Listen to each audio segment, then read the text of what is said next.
張仔，呢啲你嘅人工啊。多謝經理。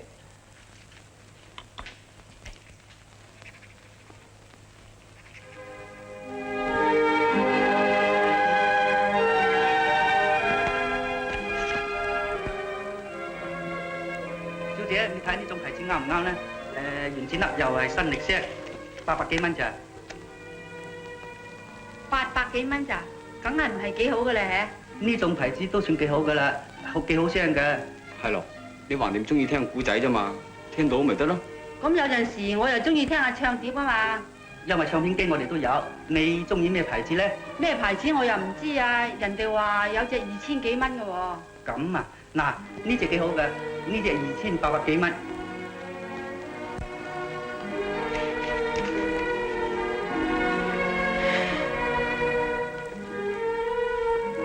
生機睇好唔該先啫。呢隻新力星㗎，呢度係唱片，呢個聲係張仔好嘅。做咩冇嚟神氣咁啊？李生冇嘢啊，啱出糧啫嘛。出咗糧應該開心至啱啊！攬埋個面口嘅。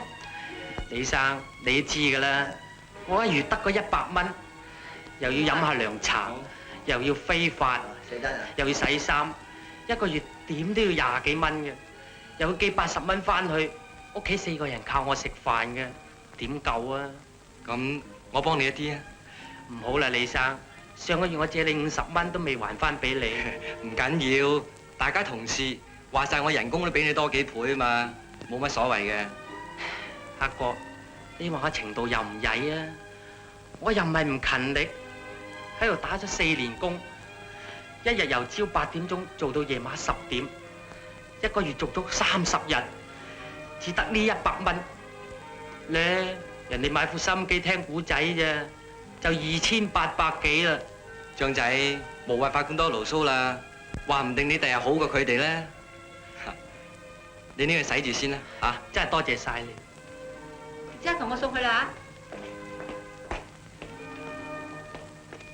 嚇！張仔，送手機洗衫陣。哦，人哋等住用㗎，地址。快啲啊！